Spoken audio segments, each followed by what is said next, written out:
The gymnasium went dead silent, the kind of heavy quiet you only hear right before a tornado touches down or a firefight kicks off. 300 parents, teachers, and local big shots were staring at me, but I wasn't looking at them. My eyes were locked on Mr. Halloway, the school board president, who had spent the last hour tearing a single mother to shreds from behind a polished oak podium. He was holding the dog tags I just slammed onto the table in front of him.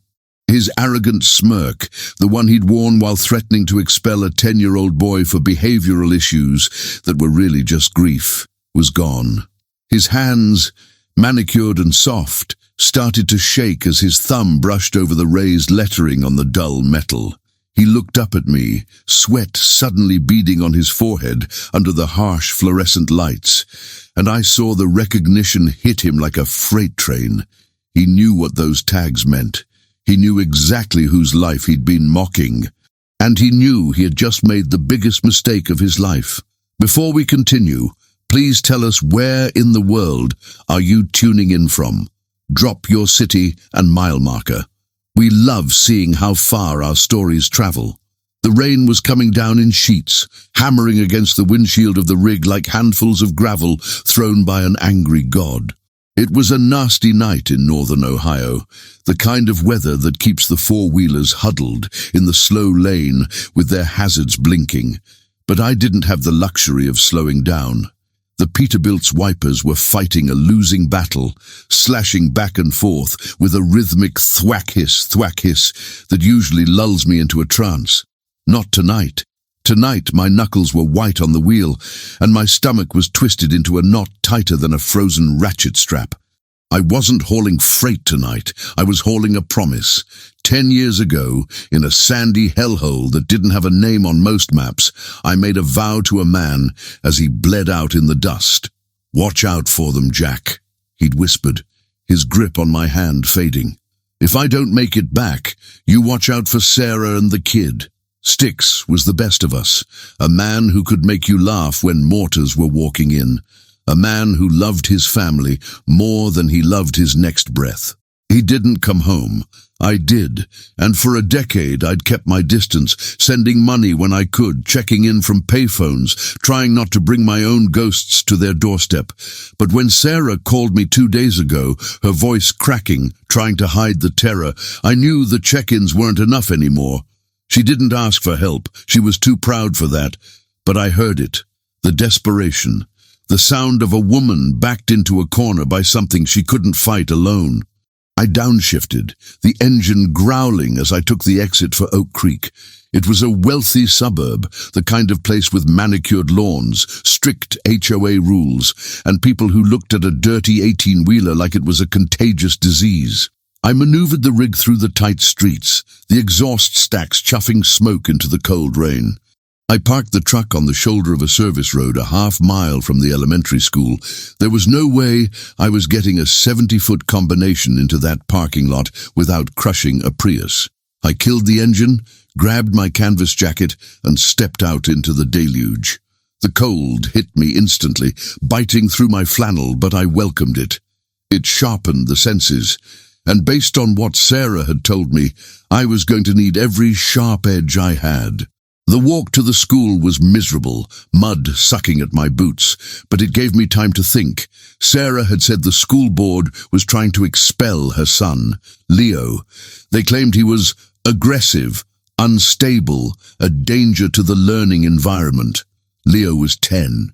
He'd lost his dad before he could even memorize his face. He wasn't dangerous, he was hurting. But in a town like this, image was everything, and a grieving kid in hand-me-down clothes disrupted the picture-perfect aesthetic. The man leading the charge was calm, a guy named Halloway. Sarah said he was powerful, rich, and had decided that Leo was a problem that needed to be erased. I reached the school, a sprawling brick fortress with a parking lot full of luxury SUVs and sedans that cost more than my first house. I spotted Sarah's car immediately, a beaten-up Honda Civic, rusted around the wheel wells, parked in the back corner. She was standing outside it, drenched, trying to shield Leo with her body. A silver BMW was parked diagonally behind her, blocking her in. A man in a tailored suit was standing there, leaning casually against his door, ignoring the rain, shouting something at her.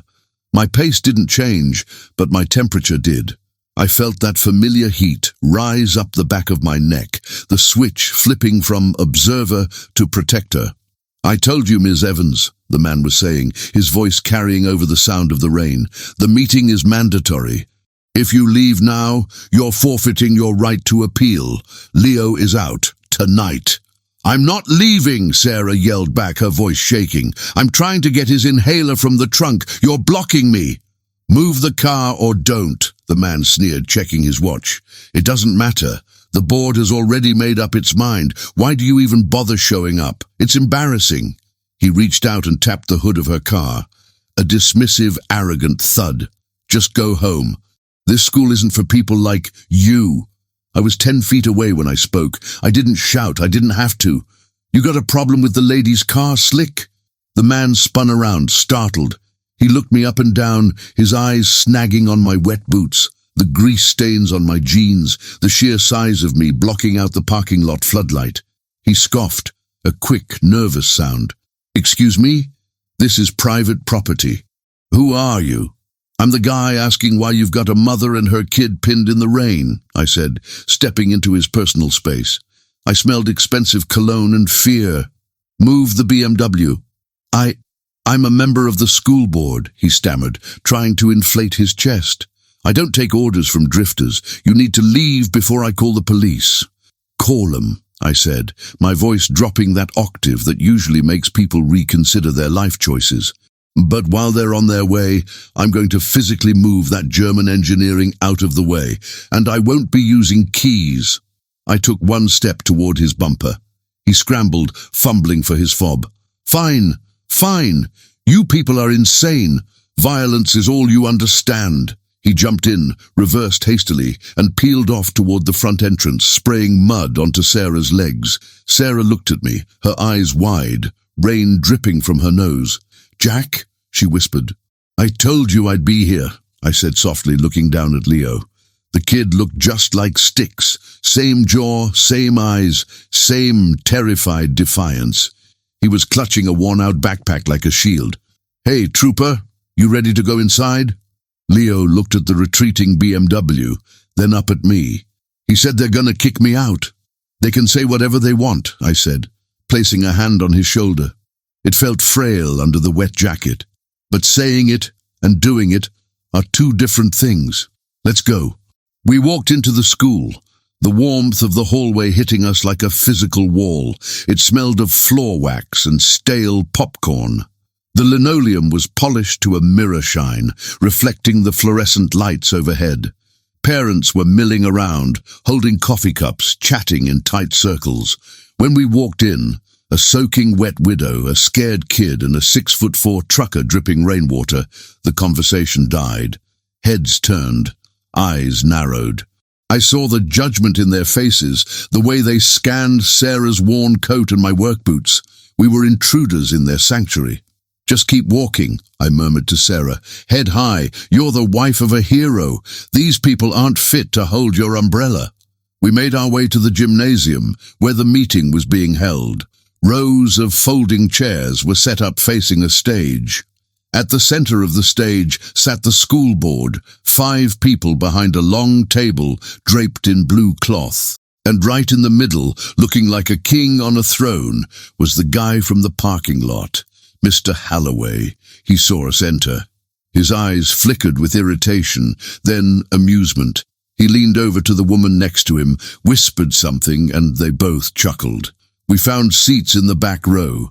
The metal chairs creaked under my weight. I sat with my arms crossed, water pooling around my boots, scanning the room. I wasn't just watching. I was assessing. Exits, threats, tone. This wasn't a PTA meeting. It was a tribunal. Halloway tapped the microphone. "All right, let's settle down. We have a full agenda tonight. Budget allocations, the new playground initiative, and, of course, the disciplinary hearing regarding the student Leonard Evans." The room went quiet. Sarah flinched next to me. "Now," Holloway continued, his voice smooth, practiced. We all want an inclusive environment at Oak Creek, but we cannot allow the safety of our students to be compromised by unpredictable elements. He looked directly at Leo. We have documented incidents of aggression, disruptive outbursts, refusal to follow authority. The board's recommendation is expulsion, effective immediately. He didn't hurt anyone. Sarah stood up, her voice trembling but loud. He pushed a boy who was making fun of his father. He was defending himself. Holloway sighed, a theatrical sound of patience wearing thin. Ms. Evans, please. We've discussed this. Your son's domestic situation, while tragic, is not an excuse for violence. We have standards here. Perhaps a school with different resources would be a better fit. You mean a poorer school? Sarah snapped. You mean somewhere you don't have to look at us? I mean somewhere that can handle a child who clearly lacks discipline at home, Holloway said coldly. The room gasped, but nobody spoke up. It's not your fault, Ms. Evans. It's difficult to raise a boy without a strong male role model. Without a father. That was the line. I felt the muscle in my jaw jump. I looked at Leo. He was staring at his shoes, tears hitting the floor, his fists clenched so hard his knuckles were white. He believed it. He believed he was broken. He believed his dad's absence was a defect. Mr. Holloway, I said. I didn't stand up yet. I just spoke from the back of the room, my voice rolling over the heads of the parents like distant thunder. You want to talk about discipline? Holloway squinted against the stage lights. Who is that? The gentleman from the parking lot? Sir, this is a closed meeting for parents and guardians. You need to leave. I'm speaking on behalf of the family, I said, standing up slowly. The chair scraped loudly against the floor. I walked into the center aisle. And I think you're leaving out some context about that incident on the playground. Context, Holloway scoffed. The boy attacked another student. It's on video. I saw the video, I lied. I hadn't, but I knew bullies. I bet you didn't catch the audio, though. I bet you didn't hear what the other kid, the one whose dad just donated that new scoreboard, said to Leo. Did you? Holloway stiffened. Hearsay. The facts are clear. The fact is, I said, taking a step forward, you've got a bully problem in this school, but it isn't the 10-year-old boy. I pointed a calloused finger at the stage. It's the guy sitting behind the microphone. Security! Holloway barked, his face turning red. Remove this man. He is threatening a board member. Two men in event staff windbreakers started moving toward me from the side of the gym. They were big guys, probably off-duty bouncers hired to keep the riffraff out. They looked eager. Sir, you need to exit the building, the first one said, reaching for my arm. This was the moment, the irreversible change. If I walked out, Leo lost. If I stayed, things got ugly. I didn't walk out. When the guard reached for me, I didn't strike him. I simply stepped into his space, clamped my hand over his wrist, and immobilized it against his chest. It was a control hold, gentle but absolute. I'm not leaving until the lady finishes speaking, I said to the guard, low and calm. You can try to move me, but you're going to need a forklift and a lot better health insurance. The guard tried to pull away, but I held him there, stone still. The second guard hesitated, seeing the ease with which I controlled the situation. Let him go, Holloway screamed, standing up. Call the police. I want him arrested. I want the mother arrested for trespassing, and get that delinquent kid out of my school. The room was in chaos now. Parents were murmuring, some standing up to get a better view. Sarah was crying, holding Leo. I released the guard with a gentle shove that sent him stumbling back 3 steps. Nobody is getting arrested, I said, my voice cutting through the noise. I started walking toward the stage. And nobody is talking about Leo like he's trash. Stay back, Holloway warned, backing away from the table. You're making a big mistake. Do you know who I am? Do you know who supports this board? I don't care who you are, I said, reaching the steps of the stage, but you seem real interested in who Leo's father was. You brought him up. You said Leo lacks a role model. I walked up the stairs. The other board members scattered like roaches when the lights come on, grabbing their papers and fleeing to the wings. Holloway stood his ground, though he looked like he was about to vomit. He was trapped between his ego and his fear. "You have no right," Holloway hissed. "Get off this stage." I reached into the pocket of my flannel shirt. "You want to talk about standards? You want to talk about character?" I pulled out the chain. It was simple, silver, and heavy. The tags dangled from my fist, catching the light. Sticks, Staff Sergeant Michael Evans, didn't die, so a guy in a three-piece suit could bully his son, I said, my voice barely a whisper. But the microphone on the table picked it up. I slammed the tags down onto the polished wood right in front of Holloway. The sound echoed like a gunshot. "Read it," I commanded. Holloway stared at the metal. He didn't want to look. He wanted to run, but the whole room was watching. He looked down. "Read the name." Holloway's eyes focused on the tags. He squinted. Then his eyes went wide. His mouth opened, but no sound came out.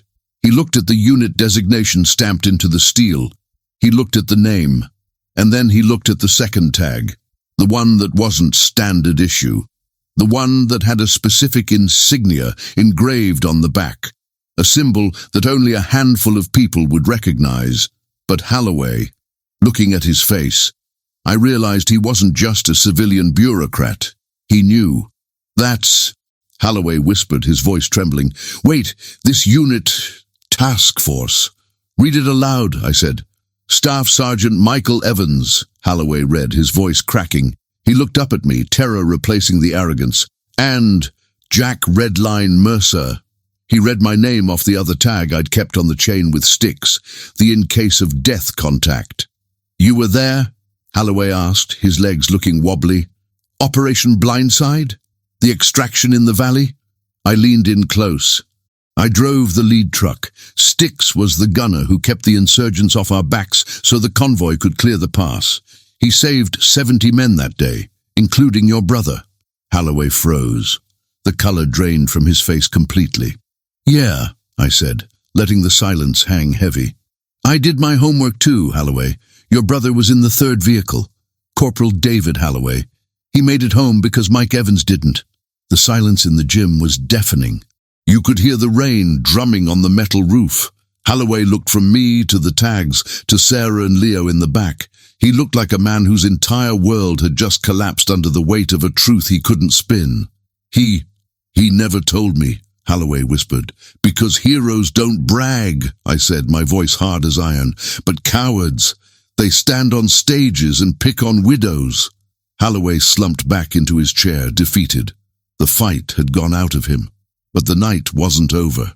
I turned to face the crowd. I wasn't done. The silence in the gymnasium didn't last. It shattered the moment Mrs. Gable, the board's vice president, stood up. She was a sharp-edged woman in a power suit who clearly didn't care about military history, brothers, or debts of honor. She only cared that a dirty trucker had just hijacked her meeting and humiliated her president. "I don't care who he is," she shrieked, her voice cracking with indignation. She pointed a manicured finger at me. "Officer Miller, remove him. Use force if you have to. He is trespassing and threatening a school official." Holloway was still slumped in his chair, staring at the tags, lost in a ghost story he hadn't expected to be part of. He didn't move to stop her. He was paralyzed. That was the signal. The two guards I'd bypassed earlier were already moving, their egos bruised and their adrenaline spiking. A third one, a heavy-set guy with a buzz cut who'd been lurking by the emergency exit, started jogging toward the stage. They weren't coming to talk this time. They were coming to hurt.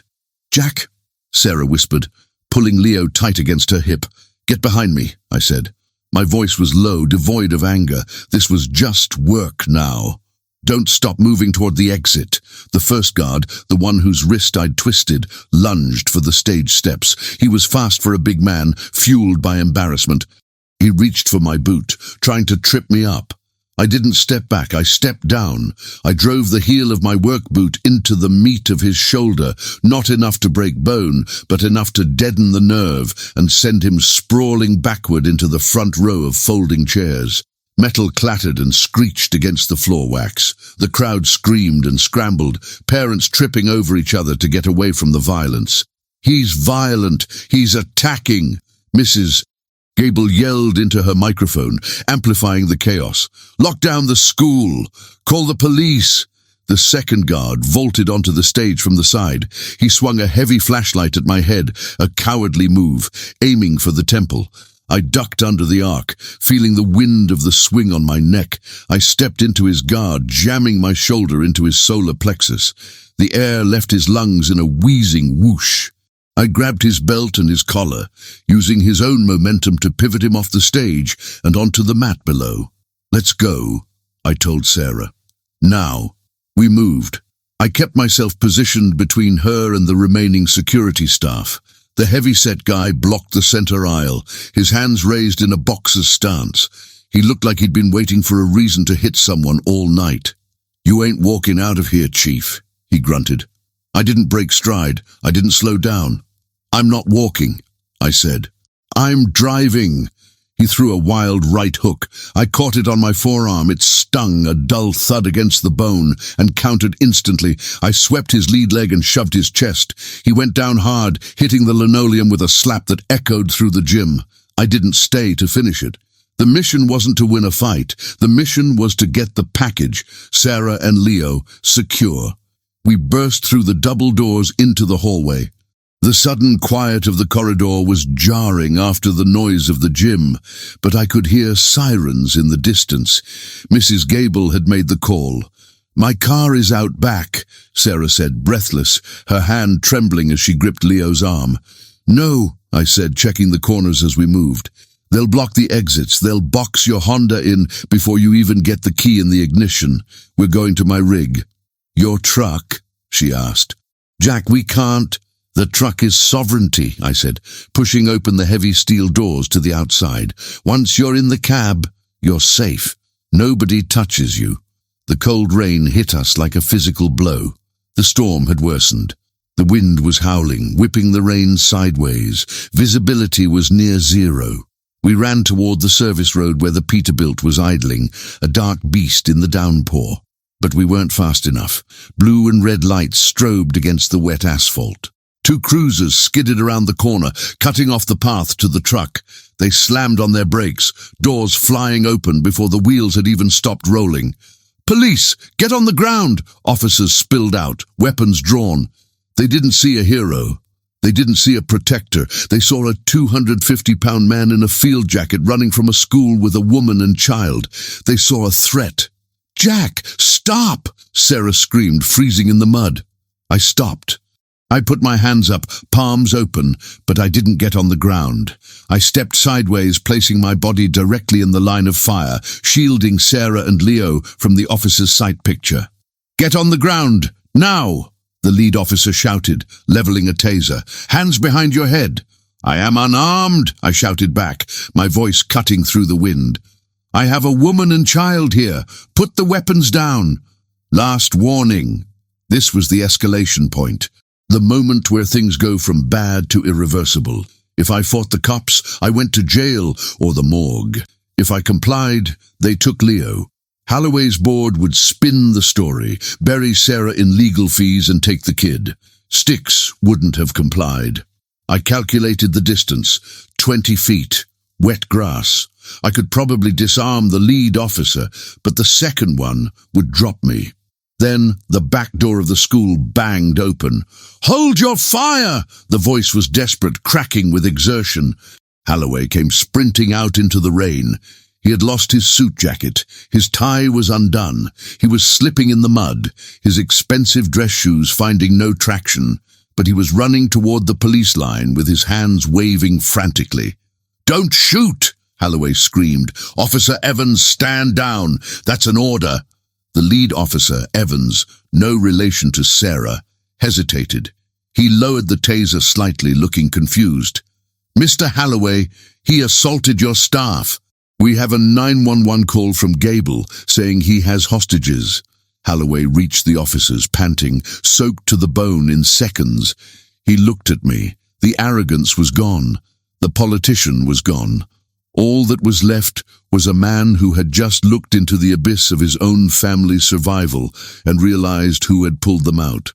He doesn't have hostages, Holloway gasped, wiping rain from his eyes. He has my brother. The officer frowned. Sir? Holloway turned to me. He walked through the mud, ignoring the police, ignoring the protocol. He walked right up to me until he was standing 3 feet away. He looked at the dog tag still hanging from my fist. I called my mother, Holloway said, his voice shaking, while you were fighting in the gym. I called her. I asked her about the day David came home from the desert. The rain hammered down on us. I didn't lower my guard. And? She said David never talked about the ambush, Holloway said. But he talked about the driver. He said the driver of the lead truck drove through a wall of fire to shield the convoy. He said the gunner took a round meant for the transport vehicle. Holloway looked at Leo, who was peeking out from behind my leg. He said if it wasn't for Evans and Mercer, he would have come home in a box, Holloway whispered. Tears were mixing with the rain on his face. My brother is alive. He has 3 kids. He coaches Little League. He turned back to the police. Officer, put the weapon away. This man is a guest of the district. But Mrs. Gable said, Mrs. Gable is an idiot, Holloway snapped, a flash of his old authority returning, but repurposed. I am the president of the board. I am declining to press charges. In fact, if you touch this man, you'll be answering to me. The cops looked at each other, then holstered their weapons. The tension in the air snapped, replaced by the dull roar of the storm. I lowered my hands. I looked at Holloway. You owe me nothing, I said, but you owe him everything. I nodded at Leo. Holloway nodded. He walked over to Leo. He knelt down in the mud, ruining his several $100 trousers so he was eye level with the kid. Leo, Holloway said softly, I was wrong about a lot of things. Your father, he was a giant, and I'm sorry. Leo didn't know what to say. He just looked at me. I gave him a small nod. It's okay, Leo whispered. Holloway stood up. He looked at Sarah. The expulsion is rescinded, effective immediately, and I'm going to personally review the bullying policies in this district, starting tomorrow morning. Sarah let out a sob, her hand covering her mouth. The relief was palpable, physical. Go, Holloway said to me. Before Gable gets down here and tries to cite you for a parking violation, I'll handle the police. I nodded. You do that. I ushered Sarah and Leo toward the truck. Come on. Let's get you warm. We climbed into the cab of the Peterbilt. The air inside was warm and smelled of diesel and old coffee. I fired up the engine, the vibrations humming through the floorboards, a familiar comfort after the chaos. I watched in the side mirror as Holloway stood in the rain, blocking the police cruisers, pointing back at the school, ordering them to stand down. He finally looked like a leader. I put the truck in gear and pulled onto the road. The wipers slapped away the rain, a steady rhythm against the storm. Sarah was wrapping a towel around Leo in the passenger seat. Jack, she said softly. Thank you. Don't thank me, I said, keeping my eyes on the wet asphalt. Thank Styx. He never stopped looking out for you. I drove them to their small rental house on the edge of town. I waited until they were inside with the lights on. I waited until I saw Leo wave from the front window, a small hand against the glass. Only then did I release the parking brake. I rolled back onto the interstate, the black ribbon of asphalt stretching out ahead of me into the dark. The CB radio chattered with night drivers talking about the weather, unaware of the war that had just been fought and won in a school parking lot. I reached up and touched the dog tags hanging from the gear shift. I traced the raised letters of Styx's name with my thumb. The metal felt warm now. Mission accomplished, brother, I whispered to the empty cab. We got 'em. I merged into the center lane, the engine singing its low, steady song. I was tired, my shoulder ached where the guard had hit me, and I had 600 miles to go before my next drop. The road is long, and it's mostly lonely, but as the lights of Oak Creek faded in the rearview mirror, I didn't feel the solitude. Tonight, the cab felt full. Thank you for watching. And if stories like this one about courage, sacrifice, and second chances speak to you, please consider subscribing to our channel. Your support helps us share more incredible true stories that honor the forgotten heroes among us.